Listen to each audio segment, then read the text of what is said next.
je suis Marianne Tamézé, je travaille pour le CIVU et l'USA Capital Antique. Donc je suis ici adjointe du patrimoine et je m'occupe de l'événementiel et des visites guidées aussi, de l'accueil des sites. Donc ces trois sites, c'est le musée archéologique, la Domus de Ciotat et la Villa de Séviac. Et ici on va donc voir aujourd'hui la Villa de Séviac, site archéologique qui est ici à Montréal du Gers. C'est une demeure ici du IVe siècle après Jésus-Christ, donc qui correspond à une époque où en Aquitaine romaine, on va agrandir ces demeures déjà présentes, qui existaient déjà. Elles vont être largement agrandies.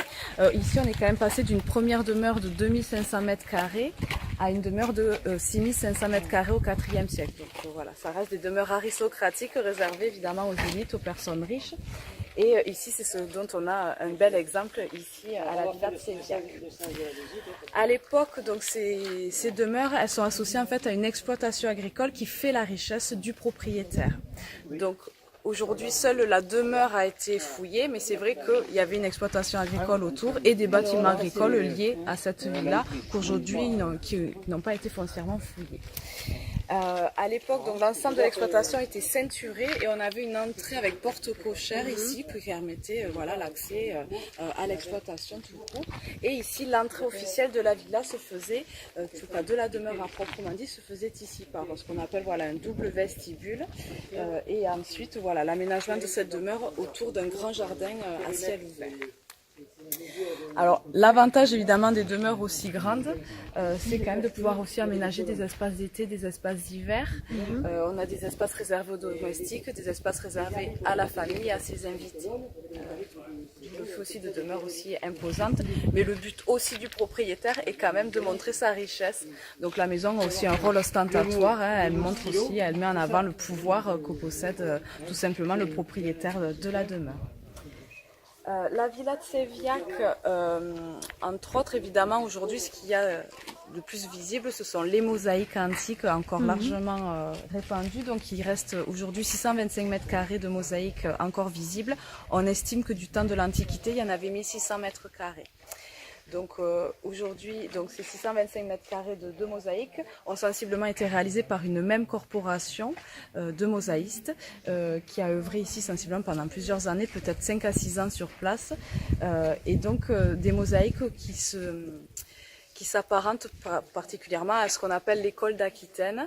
À l'époque, il y avait 3 écoles de mosaïstes et l'école d'Aquitaine se définit par le fait qu'en Aquitaine, à partir du IVe siècle, tout ce qui est motifs souvent figurés, donc surtout scènes mythologiques, scènes de labeur et autres, vont disparaître de ces motifs et on va se limiter à des motifs géométriques et végétaux.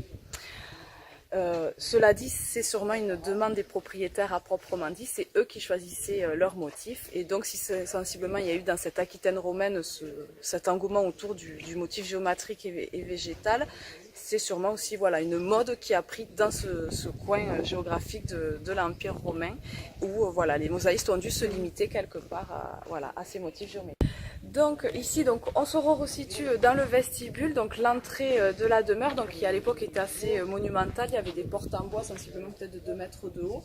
Donc il y avait quand même cette idée d'une entrée assez ostentatoire, avec ce vestibule sensiblement mosaïqué, mais dont il ne reste qu'un petit fragment, mais qui nous permet, via ce petit fragment, de reconnaître que les Romains sensiblement avaient connaissance de la perspective, puisque quand on regarde ici ces cubes, on pourrait avoir l'impression qu'on pourrait passer la main à l'intérieur, qui a un effet de perspective et de décrochement au niveau du sol.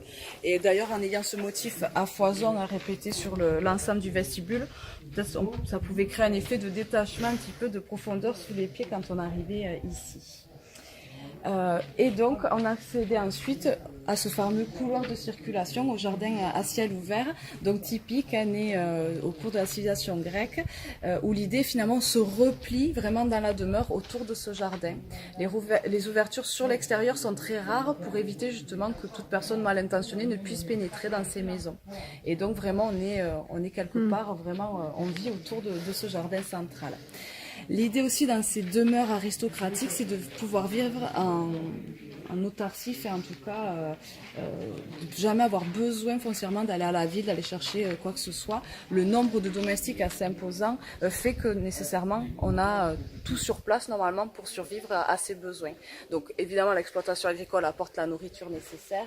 Il y avait 2 points d'eau ici aménagés. On a un puits, une source qui est à 800 mètres au sud qui coule toujours.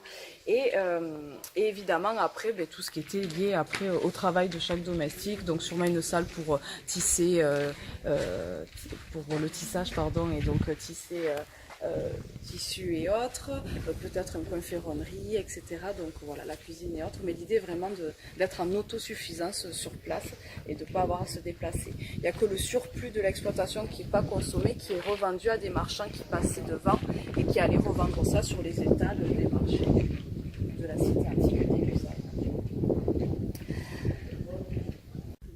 Donc ici on se trouve dans les salles de réception d'hiver qui étaient positionnées au nord-est de la villa et dont on devine encore en fait le fameux système de chauffage par hypocaustes et qui donc permettait de chauffer ici les pièces qui étaient aménagées.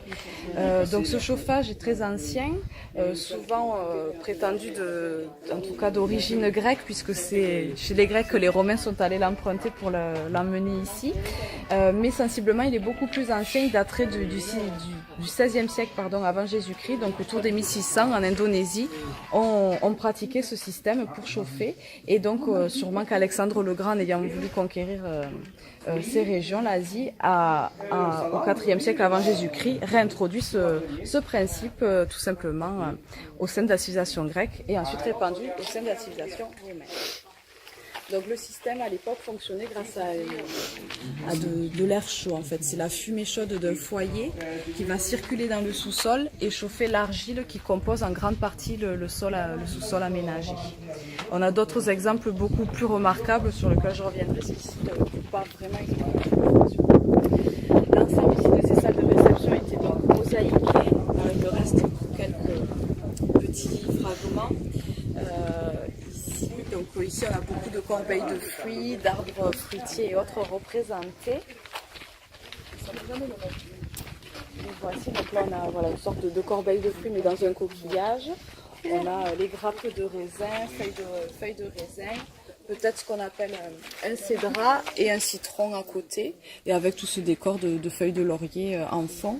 Donc on remarque quand même ici à la villa, bien que limité aux motifs végétaux et géométriques, il y a beaucoup de jeux de lumière, en tout cas de couleurs. Rares sont les fois où les fruits ou les feuilles n'ont qu'une seule couleur. Il y a souvent un jeu de polychromie assez important ici à la villa. Donc là, le nord, qui sensiblement était réservé ici aux domestiques, on devine encore quelques pierres de seuil qui permettaient d'accéder aux pièces derrière. Et donc le couloir de circulation ici qui permettait de desservir ces pièces. Et dont on devine ici encore des mosaïques. Et vous voyez de suite, les tesselles sont beaucoup plus grosses que vues précédemment. Voilà, elles sont quand même un peu plus grosses, dans le sens aussi ça fait gagner du temps, puisqu'on a ici un motif assez simple réalisé avec des carrés colorés, et donc voilà, cela faisait gagner un petit peu de temps. Il faut quand même savoir qu'à l'époque romaine, on estime que c'est une journée entière de travail pour 1 mètre carré de mosaïque posée. Donc voilà, le travail est long et fastidieux. Alors ça revient assez cher d'ailleurs au propriétaire à l'époque, puisqu'il doit faire venir la corporation, il la nourrit et loge sur place, il les paye aussi pour le travail qu'ils fournissent, et c'est aussi au propriétaire de faire venir toutes les matières premières. La pierre qui va être utilisée pour réaliser les tesselles de mosaïque, c'est au propriétaire de les faire acheminer jusqu'à l'exploitation. Donc voilà, ça avait un coût assez important quand même à l'époque romaine. On récupérait à l'époque les eaux de pluie, donc en fait suite à une charpente qui couvrait l'ensemble du couloir de circulation et qui était maintenue donc par des colonnes. Il en reste quelques vestiges des fois de ci de là, sont rares. Donc ce couloir en fait charpenté permettait de circuler et d'accéder aux pièces de la maison sans se prendre les intempéries, notamment les jours de pluie, etc. Mais ils utilisaient aussi cette charpente pour récupérer les eaux de pluie. Donc on a la canalisation qui faisait tout le tour du jardin et dont on a en fait un égout collecteur. Voilà, on avait un égout collecteur qui passait sous la maison et qui derrière le cyprès on avait une citerne récupérant l'eau de pluie qui pouvait être ensuite utilisée.